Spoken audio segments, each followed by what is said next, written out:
Hello everyone, welcome back to GSS. I am Mampide. Today in this session I am going to discuss a most important topic, heat budget. Heat budget সাধারণত আমরা কোথায় পড়ে থাকি?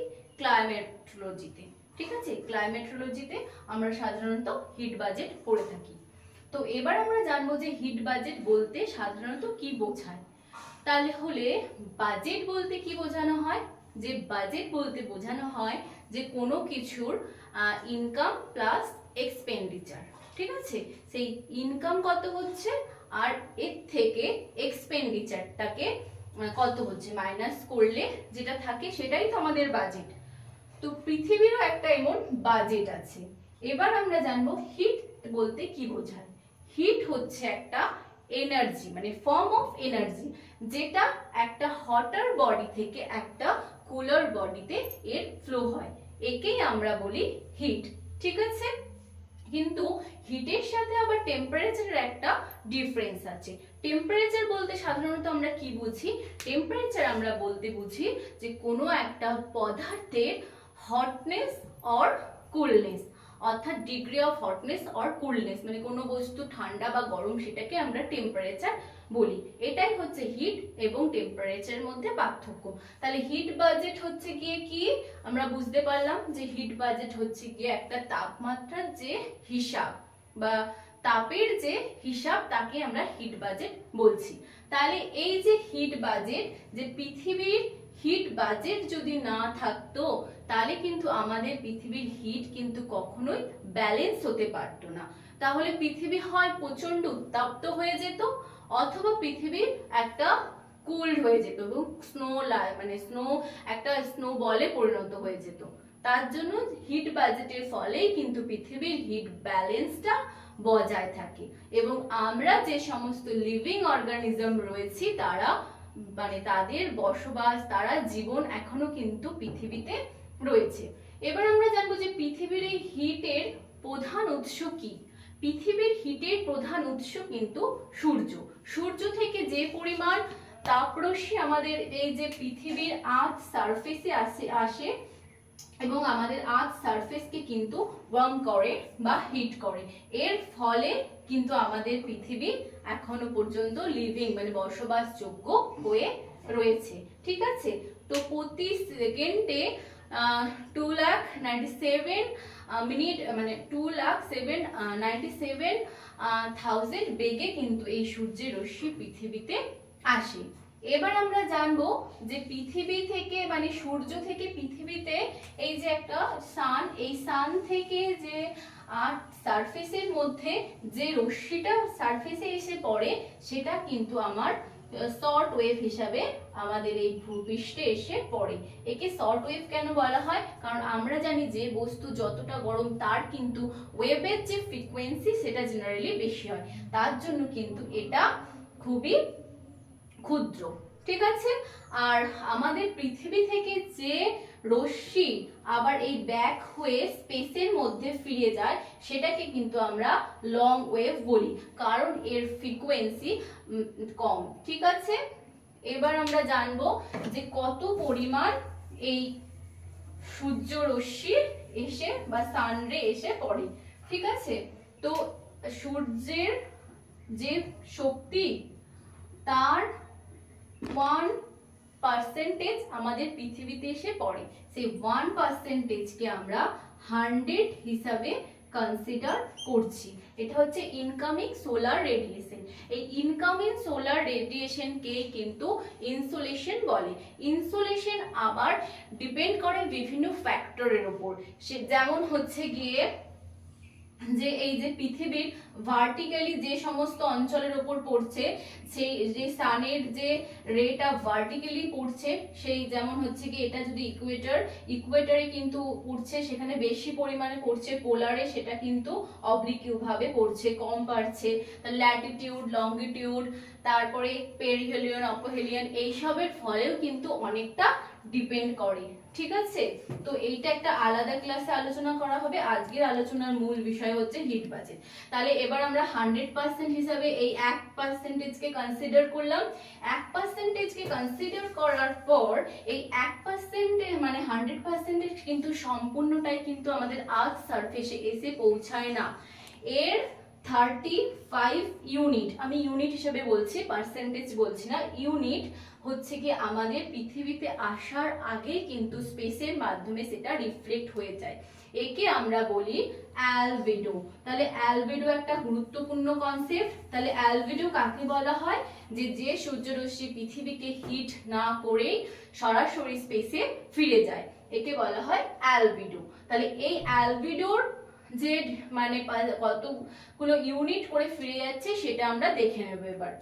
এবার দেখো এখানে লেখা রয়েছে 27 ইউনিট ক্লাউডের দ্বারা রিফ্লেক্ট হয়ে স্পেসে চলে যায়। এটা কিন্তু কোনো রকম কন্ট্রিবিউট করে না আর্থকে ওয়ার্ম আপ হতে বা হিট হতে, ঠিক আছে। এবার হচ্ছে 2 ইউনিট আমাদের যে স্নো কভার, আইস কভার, এর দ্বারা রিফ্লেক্ট হয়ে চলে যাচ্ছে। 6 ইউনিট স্ক্যাটার হচ্ছে স্পেসের দ্বারা, ঠিক আছে। এটা কিন্তু আমি শর্ট ওয়েভটাকে বলছি, ঠিক আছে। তাহলে 100 থেকে যদি আমার 35 চলে যায় তাহলে আমার রয়ে যায় 65।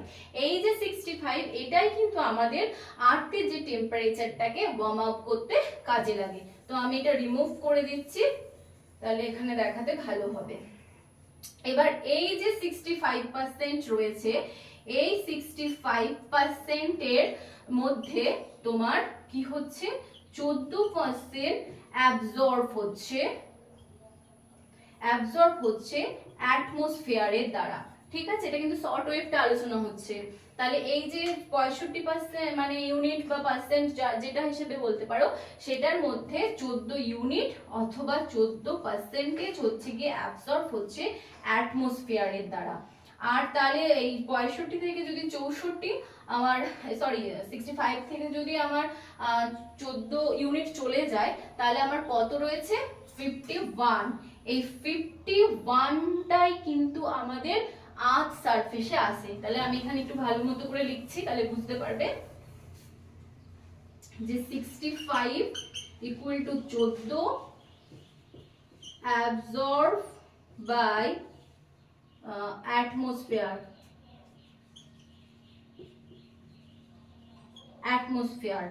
আর তাহলে এটা অ্যাটমসফিয়ার হলো, আর বাকি রইলো কত, 14 থেকে 51। এটা হচ্ছে কে অ্যাবজর্ব করছে, এটা করছে আর্থ অ্যাবজর্ব করবে, ঠিক আছে। তাহলে এইটা নিয়ে এবার আলোচনা করব, ঠিক আছে। এর যে 34% যেটা রয়েছে সেইটা আর 17%, এই 51-র মধ্যে আবার যে 17 ইউনিট রয়েছে, সেই 17 ইউনিট কিন্তু ডিরেক্ট চলে যাচ্ছে স্পেসের মাধ্যমে। আর যে 34% রয়েছে এটা যদি তুমি যোগ করো তাহলে 51 হবে। তাহলে হচ্ছে গিয়ে যেটা রয়েছে 34% সেটা কিন্তু আর্থের দ্বারা রিফ্লেক্ট হচ্ছে, ঠিক আছে। বোঝা গেল যে শর্ট ওয়েভটা তাহলে কি করে কাজ করছে। এবার হচ্ছে গিয়ে জানবো টেরেস্ট্রিয়াল রেডিয়েশন। টেরেস্ট্রিয়াল রেডিয়েশনটা কি, যে আমাদের আর্থ সারফেস থেকে যেটা রিফ্লেক্ট হয়ে স্পেসে ফিরে যাচ্ছে সেটাকেই বলা হয় টেরেস্ট্রিয়াল রেডিয়েশন। ন্যাচারালি সারা দিন কিন্তু ভূপৃষ্ঠ আমার উত্তপ্ত হচ্ছে, কিন্তু রাতের বেলা তো সান রে আর আসছে না, তো উত্তাপ হচ্ছে না, তখন হচ্ছে গিয়ে টেরেস্ট্রিয়াল রেডিয়েশন। টেরেস্ট্রিয়াল রেডিয়েশনটাকে হচ্ছে গিয়ে লং ওয়েভ আর্থ রেডিয়েশন বলা হয়। এই লং ওয়েভ আর্থ রেডিয়েশনটাকে দুটো ভাগে ভাগ করা হয়। একটা যেটা সরাসরি আগেরটাতেই বললাম, মানে আগের এই লং ওয়েভেই বললাম, যে শর্ট ওয়েভে বললাম যে 17 ইউনিট কিন্তু স্পেসে চলে যাচ্ছে, ঠিক আছে। 17 ইউনিট কিন্তু স্পেসে চলে যাচ্ছে।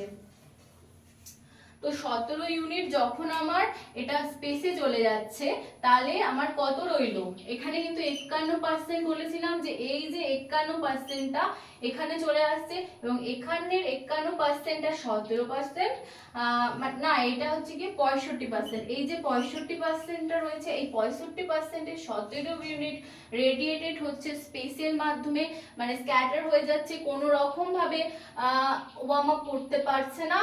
আর একটা হচ্ছে রেডিয়েটেড বাই দ্য অ্যাটমসফিয়ার হচ্ছে কত, 48, ঠিক আছে, এই 48টা কি করে, এবার 48টা আবার ডিভাইড হচ্ছে দুটো ভাগে, একটা হচ্ছে গিয়ে 14% অ্যাবজর্ব হয়ে যাচ্ছে অ্যাটমসফিয়ারের দ্বারা, আর এই যে 14 ইউনিট রয়েছে এই 14 ইউনিট আবার ভাগ হচ্ছে তিনটে ভাগে, একটা হচ্ছে গিয়ে 6 ইউনিট, সেই 6 ইউনিট হচ্ছে গিয়ে কার দ্বারা, স্পেস, এই স্পেসের দ্বারা হচ্ছে গিয়ে 6 ইউনিট, ঠিক আছে।